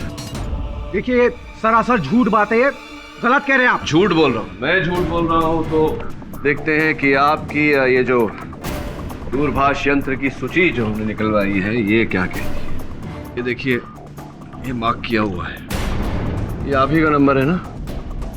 और ये देखिए, दद्दू बालम जी का नंबर। अब इससे पहले जोशी साहब कि मैं अदालत में ये प्रमाणित कर दूं कि आप ही ने मुझ पर जानलेवा हमला कराए और आप ही ने मैनेजर शेट्टी की हत्या करके उसके आरोप में आतिश को फंसाया, आप कुछ कहना चाहेंगे? हाँ! चलवाई मैंने तुम पर गोली, मारना चाहता था तुम्हें और अब भी मारना चाहता हूं।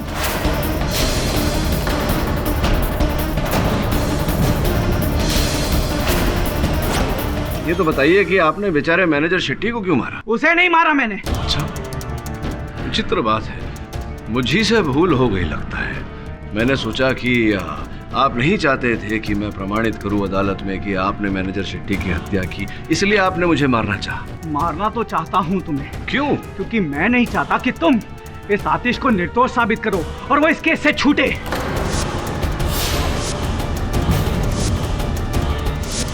मैं चाहता हूं कि दिग्विजय पाटिल की इज्जत मिट्टी में मिल जाए।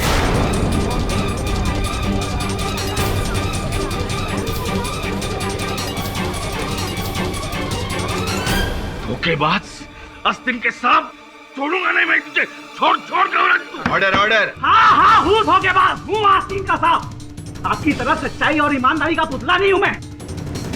क्या क्या क्या किया क्या है आपने? हाँ, क्या क्या आज तक मेरे लिए? ये हमारे शिंदे साहब आपकी वजह से छोड़कर गया पार्टी, आपकी ईमानदारी की वजह से।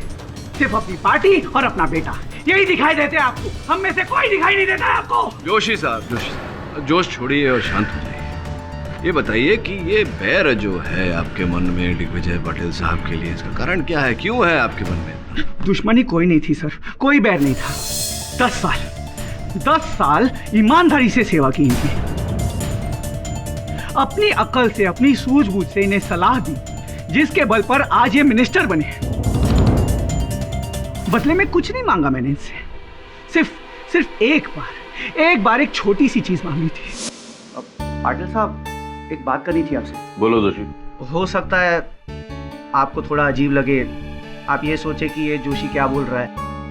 अरे बात करो तो सही, फिर सोचेंगे। पाटिल साहब, मैं अपने क्षेत्र से एमएलए का चुनाव लड़ना चाहता हूँ, तो अगर आप मुझे पार्टी का टिकट दिलवा दे तो।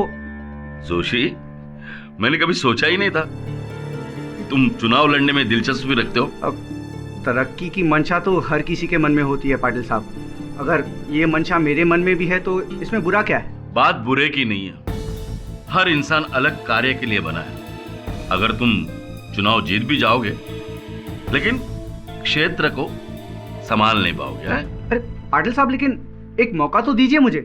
बात मौके की नहीं है, क्षेत्र की जरूरत की है। और इस वक्त तुम्हारे सावंतवाड़ी क्षेत्र के लिए किसी युवा नेता की जरूरत है, समझे? मैं ये टिकट तुम्हें नहीं दिला पाऊंगा। जिस दिन से दिग्विजय साहब पार्टी में प्रेसिडेंट बनकर आए हैं, उस दिन से लेकर आज तक सिर्फ उनका पीए बनकर रहा हूं मैं। एक पैसे की तरक्की नहीं हुई है मेरी। और अगर आतिश पर यह हत्या का आरोप सिद्ध हो जाता तो आप एमएलए बन जाते। वो सब नहीं जानता मैं। पता है आपको, आप जानते थे कि आपको टिकट कैसे मिलने वाली है, क्योंकि बेचारे आतिश को फंसाकर कोई सीधा फायदा तो था नहीं आपका। किसी के कहने पर आपने मैनेजर शेट्टी की हत्या की है।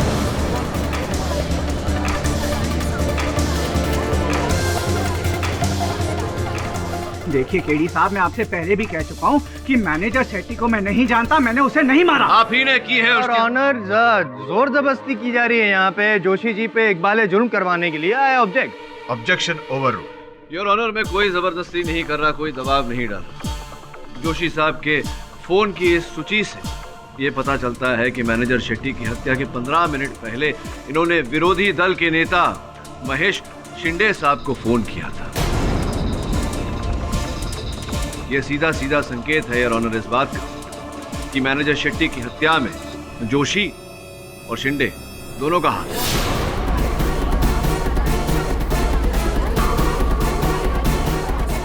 Order order silence in the court please.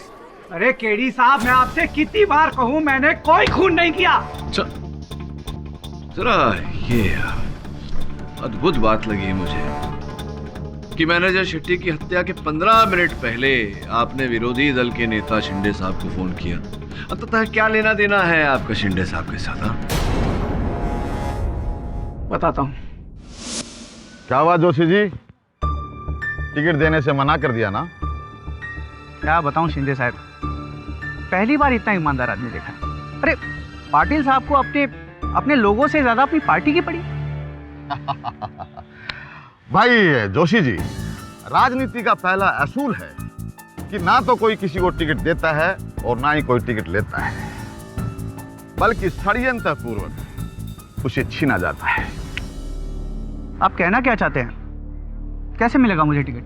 गद्दार बनो, गद्दारी करो, दिग्विजय और उसके बेटे की पल पल की खबर मुझे देते रहो। लेकिन उससे क्या होगा? अरे यार, तुम रहोगे पिए के पिए ही। मैं दिग्विजय और उसके बेटे के खिलाफ ऐसी साजिश रचूंगा कि वो पब्लिक में बदनाम हो जाएंगे और उनका राजनीतिक कैरियर बिल्कुल खत्म हो जाएगा। लेकिन उन्हें बर्बाद करके मेरा क्या फायदा है? उनकी पार्टी कमजोर हो जाएगी और तुम मेरी पार्टी से चुनाव लड़ोगे।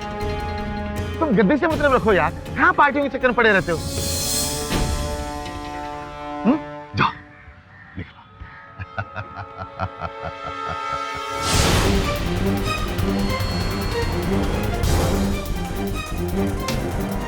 और बस उस दिन से मैं शिंदे साहब को आतिश और दिग्विजय साहब की पल पल की खबर देने लगा। और कत्ल वाली रात को भी मैंने शिंदे साहब को फोन किया था। आपने इन्हें फोन ये बताने के लिए किया था कि आतिश डैफोडिल्स क्लब जा रहा है। अरे केडी साहब, मैं आपसे कितनी बार कह चुका हूँ कि इस मर्डर में मेरा कोई इन्वॉल्वमेंट नहीं है। ये मर्डर अगर किसी ने किया है तो शिंदे साहब ने किया है। ए जोशी, अपनी औकात में रह के बात कर।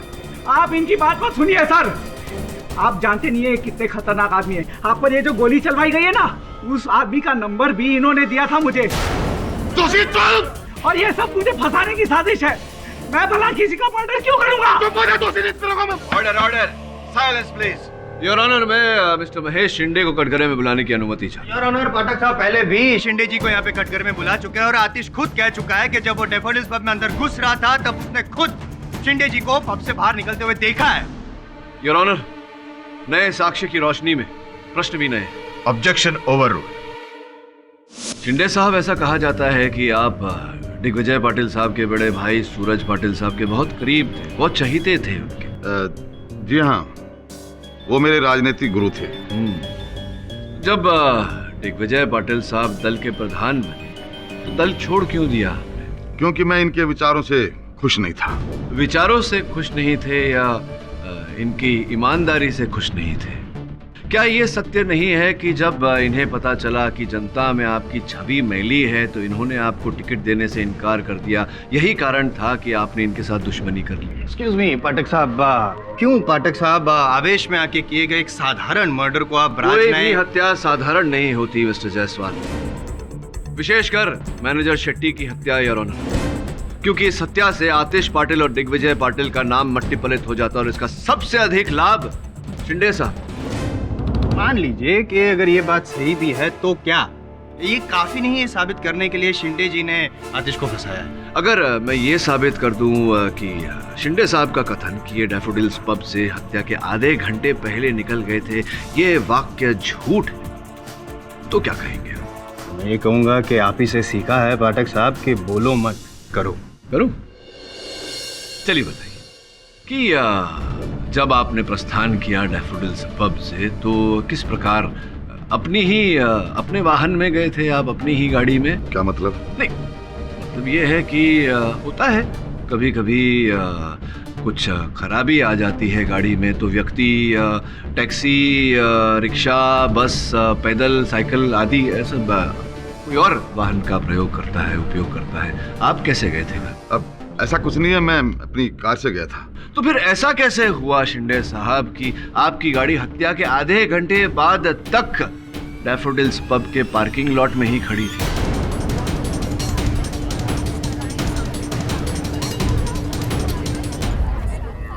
सॉरी टू डिस्टर्ब यू पाठक साहब, लेकिन क्या आपने वो पार्किंग लॉट चेक किया था? नहीं मिस्टर जायसवाल, मैंने पार्किंग लॉट चेक नहीं किया, क्योंकि उस समय मैं डैफोडिल्स पब में उपस्थित नहीं था जिस समय हत्या हुई। किंतु मैंने उस पार्किंग लॉट का रजिस्टर सूची चेक की, जिसमें वाहन के आने और जाने का समय दर्ज किया जाता है, और उस रजिस्टर के अनुसार शिंदे साहब की गाड़ी हत्या के आधे घंटे बाद पार्किंग लॉट से निकली। तो बताइए शिंदे साहब, आपके कथन के अनुसार आप हत्या के आधे घंटे पहले ही वहां से निकल गए थे, तो हत्या के आधे घंटे बाद तक आपकी गाड़ी पार्किंग लॉट में क्या कर रही थी? अब याद आया नेताजी बताइए। जज साहब, एक्चुअली मैं मेरी कार में बैठने जा ही रहा था कि मेरे पार्टी का एक कार्यकर्ता मिस्टर मजूमदार वहाँ मेरे पास आ गए, और वो मुझे पार्टी के सिलसिले में कुछ बातें करने लग गया। हम वहीं जो कार पार्किंग है वहीं पे खड़े होकर के 1 घंटे तक बातचीत करते रहे। इतने बड़े मंत्री होकर पार्किंग लॉट में अपने कार्यकर्ता से बातचीत करते रहे? पार्टी का मामला, पार्टी का मामला जी। मुझे क्यों ऐसा लग रहा है कि आप कहानी बुन रहे हैं? जी, ये कहानी नहीं है। आप चाहें तो मैं मजूमदार को यहाँ अदालत में बुला सकता हूँ, जो ये बयान दे सकता है कि मैं उनके साथ 1 घंटे तक वहाँ चर्चा कर रहा था। सॉरी, एक और बार डिस्टर्ब कर रहा हूँ, सॉरी। और मानना पड़ेगा कि आप काफ़ी पैतरे आजमा रहे हैं। इस ऐसी तबीयत के बावजूद भी काफ़ी मेहनत कर रहे हैं, लेकिन साबित नहीं कर पाए सर आप कि आतिश के अलावा किसी और ने खून किया। मुझे लगता है योर ऑनर, अदालत का वक्त बर्बाद किया जा रहा है। मैं रिक्वेस्ट करूँगा कि आप फैसला सुना दीजिए। मिस्टर पाठक, कोई और सबूत पेश कीजिए। आपके सबूतों से यह साबित नहीं हो पा रहा है कि खूनी आतिश नहीं कोई और है। अगर आपके पास सबूत हैं तो ठीक, वरना यह अदालत अपना फैसला सुनाएगी।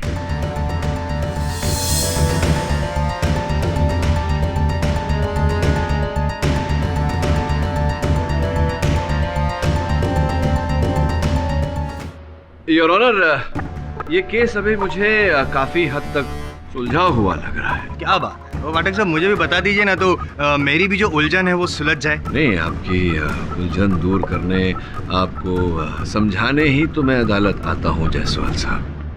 योर ऑनर, मेरे पीछे जो महिला खड़ी हैं इंस्पेक्टर देवे के साथ, इनका नाम मिस पिंकी सुर्वे है। ये दिग्विजय पाटिल साहब के दल की कार्यकर्ता है। कई दिनों से हम इन्हें खोजने का प्रयास कर रहे थे, किंतु असफल रहे। उसका कारण ये है कि ये फरार थी। अरे एक नहीं, मैं मेरी केस स्टडी की बात कर रहा हूँ। केस स्टडी के हिसाब से उस रात डैफोडिल पब में 1 अप्रैल को इस नामक कोई व्यक्ति थी ही नहीं। नहीं, जायसवाल साहब, अंधेरा था। अब अंधेरे में कौन आया कौन गया, इसका वर्णन तो आपकी केस स्टडी में अवश्य नहीं होगा, किंतु रजिस्टर के अनुसार मिस पिंकी सुर्वे वहाँ रात को 1 बजे से लेकर 2:30 बजे तक उपस्थित थी। 1 बजे से लेकर 2:30 बजे तक उपस्थित थी। 50 लोग और भी उपस्थित थे, तो क्या सभी ने? 50 लोगों में से कुछ लोग ही आतिश के लिए अपने मन में बैर रखते हैं योर ऑनर। उनमें से एक मिस पिंकी सुर्वे है। मैं मिस पिंकी सुर्वे को कटघरे में बुलाने की अनुमति चाहता। अनुमति है। तो मिस सुर्वे, बताइए कि आपने दिग्विजय जी की पार्टी क्यों छोड़ दी थी? दिग्विजय जी की पार्टी में रहकर काम करने का मेरा मन नहीं कर रहा था, इसलिए मैंने पार्टी छोड़ दी। ऐसी मन नहीं कर रहा था या कोई और कारण था? क्योंकि दिग्विजय जी ने बोला है कि सबके सामने सबको बोलकर, सबकी सहमति लेकर उन्होंने आपको पार्टी से बेदखल किया। उनके बोलने से क्या होता है? वो कोई भगवान है? जो वो बोलेंगे वही सच होगा। मैंने अपनी खुशी से पार्टी छोड़ी थी। खुशी से छोड़ी थी तो फिर आपने वो रिपोर्टर, क्या नाम था, मुंशी रिपोर्टर को आपने अपने कथन में कहा था कि आतिश जी आपको पार्टी में बड़ा पद दिलवाने का लालच देकर आपके साथ बदसलूकी कर रहे थे, आपका अपमान कर रहे थे, और आपने जब अपने हक के लिए आवाज उठाई तो आपको पार्टी से निकाल दिया गया। ऐसा कहा था आपने। अब वो बात सच है जो आपने रिपोर्टर से कही थी, या ये बात सच है जो आप मुझसे कह रही? हाँ, ये सच है कि आतिश ने कई बार मेरी मजबूरी का फायदा उठाया है। हाँ, और इसी कारण आपके मन में आतिश जी के लिए बैर पैदा हो। चलो, हुआ तो हुआ। ये बताइए कि आपने मैनेजर शेट्टी की हत्या करने की योजना कैसे रची? रची तो रची, लेकिन हत्या के बाद आप फरार हो गई, शहर से ओझल हो गई, लापता हो गई, यहाँ तक कि समन्स भेजने के बाद भी आप पिछली पेशी में उपस्थित नहीं हुई। चलिए नहीं हुई तो नहीं हुई, ये बता दीजिए कि डैफोडिल्स पब से जुड़ा हुआ जो होटल है वहाँ आप दाखिल हो गई, प्रवेश कर लिया आपने, लेकिन कहीं आपके नाम की कोई नोंद नहीं हुई, जिक्र नहीं हुआ, आपको किसी ने देखा नहीं, ये कैसे संभव हो गया? मुझे क्या पता कि किसी ने मुझे वहाँ क्यों और कैसे नहीं देखा। मैं बताऊं? देखिए, आपने पहले ये योजना रची।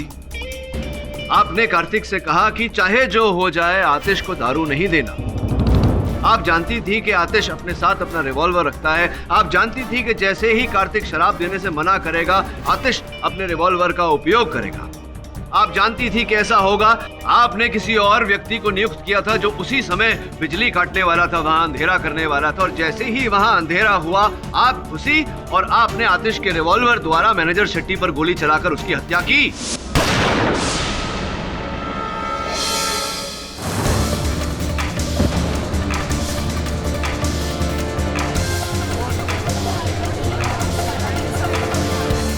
नहीं नहीं नहीं, ये झूठे झूठे झूठे। मैंने ऐसा कुछ भी नहीं किया क्योंकि मैं वहाँ पर थी ही नहीं। आप वहाँ नहीं थी तो कहाँ थी? मैं ऊपर होटल में कमरे में थी। आप होटल के रूम में थी, इस बात का कोई सबूत है, कोई साक्ष्य है, कोई गवाह है? कैसे साबित करेंगे कि आप होटल के रूम में थी, डैफोडिल्स पब में नहीं थी उस समय? मेरे साथ उस वक्त होटल के कमरे में मिस्टर महेश शिंदे मौजूद थे।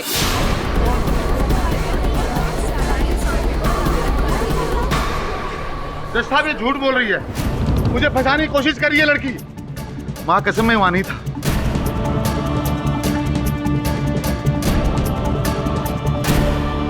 इनसे भयभीत होने की कोई आवश्यकता नहीं, आप विस्तार में बताइए क्या हुआ था उसे? सर, मेरा मतलब सिर्फ टिकट पाना था, किसी का मर्डर करना नहीं। मैं जानता हूँ मिस सुर्वे कि आप किसी की हत्या करने का उद्देश्य नहीं था आपका, आपने किसी की हत्या की नहीं है। मैं ये भी जानता हूँ कि उस रात आप पब में नहीं, होटल के कमरे में ही थी। सिर्फ ये जानना चाहता था कि किसके साथ आप थी, इसलिए दबाव डाला। अब केवल ये जानना बाकी है योर ऑनर कि ये उस कमरे में पहुंची कैसे, और ये जानने के लिए मैं मिस्टर महेश शिंदे को एक बार फिर कटघरे में बुलाना चाहता हूँ। अनुमति है। हाँ तो मिस्टर शिंदे, वो जो कार्यकर्ता जिसके साथ भेंट हुई थी आपकी पार्किंग लॉट में, वो मिस्टर मजूमदार नहीं, मिस सुर्वे थी। जब इन सब बातों का पता चली गया है तो हाँ, ये सच है। और इस सच्चाई के पीछे छिपा हुआ बड़ा सच, वो भी तो जानना बाकी है। ये प्रमाणित करना बाकी है अदालत में कि आपने ही मैनेजर शेट्टी की हत्या। एक्सक्यूज मी योर ऑनर, जब ये साबित हो चुका है कि शिंदे साहब ऊपर कमरे में थे, मतलब जब खून हुआ तब वहाँ पे वो नीचे थे ही नहीं, तो फिर ये शक करने का और ये सवाल पूछने का सवाल ही पैदा नहीं होता। आपके इस प्रश्न के पीछे जो सच्चाई छिपी है वो सुन लेंगे तो आपकी उलझन पूरी दूर हो जाएगी। सुनिए योर ऑनर, हुआ कुछ ऐसा था। शिंदे साहब ने अपने कथन में कहा कि ये आधा घंटा पहले डैफोडिल्स पब से निकल गए, सत्य वचन। लेकिन इन्हें फोन आया था पाटिल साहब के पीए जोशी का, जिन्होंने इन्हें बताया कि आतिश डैफोडिल्स पब जा रहा है। उसी समय इन्होंने ये योजना बनाई। इन्होंने मिस पिंकी सुर्वे को वहां बुलाया। जज साहब, मैंने ऐसा कुछ भी नहीं किया। आप ही ने बुलाया, आप ही ने पिंकी सुर्वे को वहां बुलाया था। केवल इतना ही नहीं, पिंकी सुर्वे के नाम पर होटल का कमरा भी आप ही ने बुक कराया था, ताकि जब हम रजिस्टर देखें और हमारा संदेह पिंकी सुर्वे की तरफ जाए तो पिंकी सुर्वे अदालत में खड़े होकर कहे कि आप उस रात उसके साथ थे, कहीं और नहीं थे। हाँ, पक्का आ रहा ना। देख, इसमें कोई भी गड़बड़ नहीं होनी चाहिए। हाँ, अब मैं तेरे को थोड़ी देर में कॉल करता हूँ। पिंकी कैसी है? अच्छी हूँ, आप कैसे हैं सर? हम ठीक हैं भाई। पिंकी, क्या बात है, आपके काफी समय से दीदार नहीं। लेकिन आपने बुलाया तो हम आ भी तो गए ना। अरे हम तो आपको रोज ही याद करते हैं। अच्छा पिंकी, हाँ, अब की बार तेरे को टिकट जरूर मिलेगा, इस बात का भरोसा रखिए हम पे। तो ठीक है, फिर हम आपको भी नाराज नहीं करेंगे। अरे पिंकी, इधर कमरा है, आप चलिए, मैं आता हूँ। ठीक है। किंतु पिंकी के साथ होटल के कमरे में जाने से पहले आपने वेटर को पैसे दिए और कहा कि चाहे जितना जोर लगा ले आतिश को दारू वो न दे, क्योंकि आप जानते थे कि ये सरफिरा है, दारू ना मिलने पर ये अपने हथियार का उपयोग जरूर करेगा। और जिस व्यक्ति को आपने बिजली बुझाने के पैसे दिए थे वो रहा ये वो आदमी नहीं है, वो आदमी कोई और था।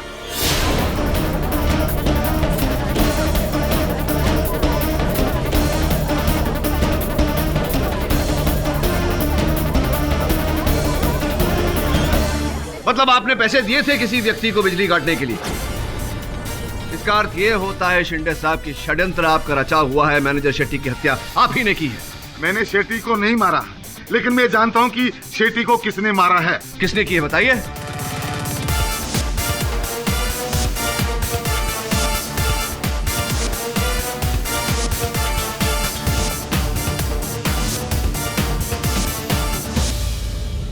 गौरांग। जोर से बोलिए। इस गौरांग ने।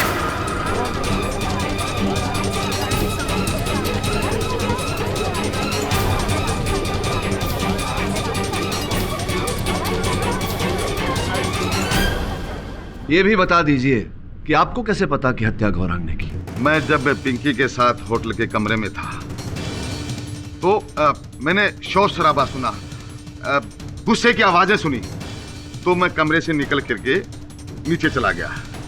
नीचे जाकर के मैंने देखा कि आतिश ने किसी को मार दिया है, किसी का खून कर दिया है। अब उसके बाद जब मैं वापस मेरे होटल के कमरे में आने लगा तो हेलो दिवाकर, गौरांग बोल रहा हूँ। सुनो, तुम और तुम्हारे साथी रिपोर्टर्स जल्दी से डैफोडिल्स पब पहुंच जाओ। अरे कोई छोटी मोटी खबर नहीं दे रहा हूँ यार, यहाँ के मैनेजर का मर्डर हुआ है और मर्डर करने वाला कोई और नहीं, दिग्विजय पाटिल का बेटा आतिश पाटिल। ये खबर हर जगह हाईलाइट होनी चाहिए और हमेशा की तरह मेरा नाम आगे नहीं आना, समझे? जल्दी से आ जाओ।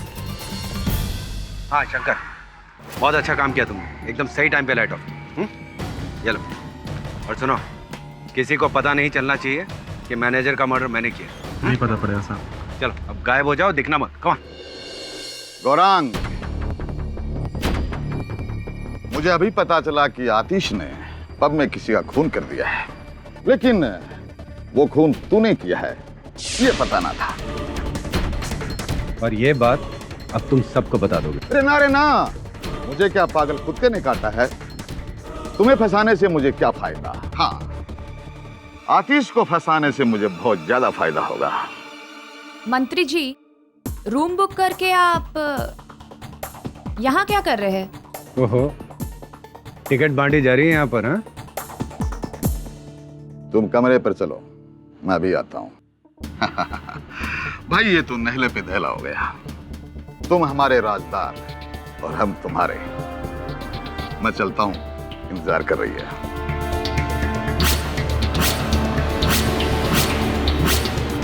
हाँ, मैंने ही मैनेजर शेट्टी का मर्डर किया।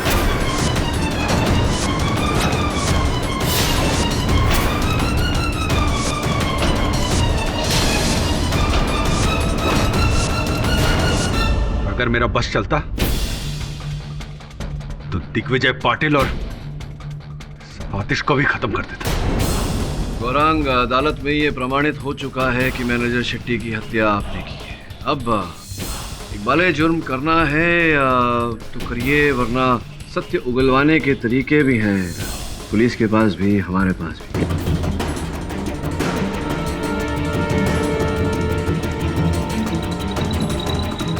सत्य उगलवाने के तरीके भी हैं पुलिस के पास भी, हमारे पास भी। क्या करना चाहेंगे आप?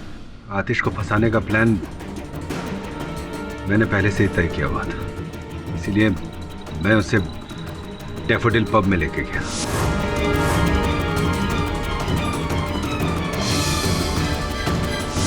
वो जो झगड़ा हुआ था वो भी मुझे पता था वहां पर आतिश को शराब नहीं मिलेगी, वो लोग सर्व नहीं करेंगे और वो इस बात पर हंगामा खड़ा करेगा, क्योंकि ये हमेशा से ऐसा करता है। रुकिए सर, रुकिए प्लीज, ऐसा मत कीजिए प्लीज। प्रॉब्लम क्या मुझे बताइए प्लीज। प्लीज गन अंदर रखिए प्लीज, प्लीज शांत हो जाइए।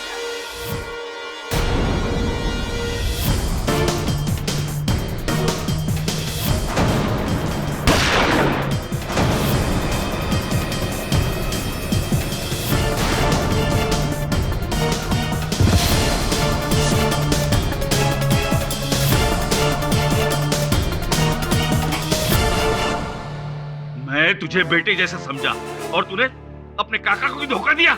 अरे कौन सा काका और कौन सा बेटा? तुम्हारे लिए कोई कुछ नहीं है, सिर्फ तुम्हारा बेटा है। मेरी मेहनत मैं करूं, सारा काम मैं करूं, और नाम किसका होता है? आतिश का। कोई भी पार्टी में अच्छा काम कुछ भी हो, क्रेडिट किसको मिलता है? आतिश को। कभी अपने भतीजे के बारे में सोचा तुमने? मैं हमेशा सोचता था कि तुम कभी तो मेरे दिल की बात समझो, लेकिन नहीं। गौरांग भैया, आप एक बार मुझे अपने दिल की बात बोलकर तो देखते। बस यही प्रॉब्लम है तुम लोगों का। राजा समझते हो अपने आप को। कोई तुमसे भीख मांगे और तुम उसे भीख दे दो, लेकिन मुझे मेरे चुनाव का टिकट भीख में नहीं चाहिए था, अपनी काबिलियत पे चाहिए था। और फिर जिस दिन मुझे पता चला। तो पाटिल साहब, क्या सोचा है आपने? आपके क्षेत्र की बागडोर कौन संभालेगा? असली हकदार तो आतिश से ज्यादा गौरांग है, लेकिन आतिश मेरा खून है। मैं चाहकर भी उसका दिल नहीं तोड़ सकता। गौरांग को मैं समझा दूंगा। उसी दिन मैंने सोच लिया कि आतिश को मैं नहीं छोड़ूंगा। उसके गुस्से का इस्तेमाल करके बर्बाद कर दूंगा मैं उसे। मैंने अपनी प्लानिंग करनी शुरू की। मैं आतिश को गलत काम करने के लिए उकसाता था और फिर मीडिया को खबर करके उसकी बदनामी करता था। लेकिन इतना सब करने के बाद भी उसकी छवि खराब नहीं हुई। चुनाव का टिकट उसका कैंसिल नहीं हुआ। तब मैंने ये मर्डर का षड्यंत्र रचा। शर्मनाक बात है, लेकिन अब क्या करें, राजनीति है ही ऐसा दलदल। कदम रखा तो धंसना तो जरूर है। The defense rests, Your Honor. यह अदालत गौरांग पाटिल को मैनेजर शेट्टी का खून करने के जुर्म में दफा 302 के तहत उम्र कैद की सजा सुनाती है और महेश शिंदे को मिस्टर पाठक पर जानलेवा हमला कराने की जुर्म में दफा 307 के तहत 8 साल कैद की सजा सुनाती है और आतिश को खूनी करार ना देते हुए शराब पीकर किसी की जान लेने की कोशिश करने के जुर्म में 2 साल की सजा सुनाती है। The case is closed. Pathak साहब, मैं जानता था आप टोकेंगे जरूर। नहीं, टोक नहीं, इस बार रिक्वेस्ट है। अच्छा, रिक्वेस्ट कर रहे हैं? प्लीज करिए ना। क्या है, देखो आपको चोट लगी है तो मैं चाहता हूँ कि आप कुछ दिनों के लिए आराम करें। हाँ, मतलब कुछ दिनों के लिए अदालत में ना आए। मैं आराम करूं, अदालत में न आऊं, ताकि मैं एकाध केस तो जीत सकूं। जसवाल साहब, चोट चाहे जितनी भी लगी हो, ये संभव नहीं कि मैं अदालत में न आऊं। क्यों? वो इसलिए क्योंकि मेरा कर्तव्य बनता है इनके प्रति, और मैं अदालत में ना आऊं ऐसा तो हो नहीं सकता। Am I right or am I right? और भी दिलचस्प कहानी देखने के लिए हमारे चैनल को सब्सक्राइब करें और बेल आइकॉन दबाना न भूलें।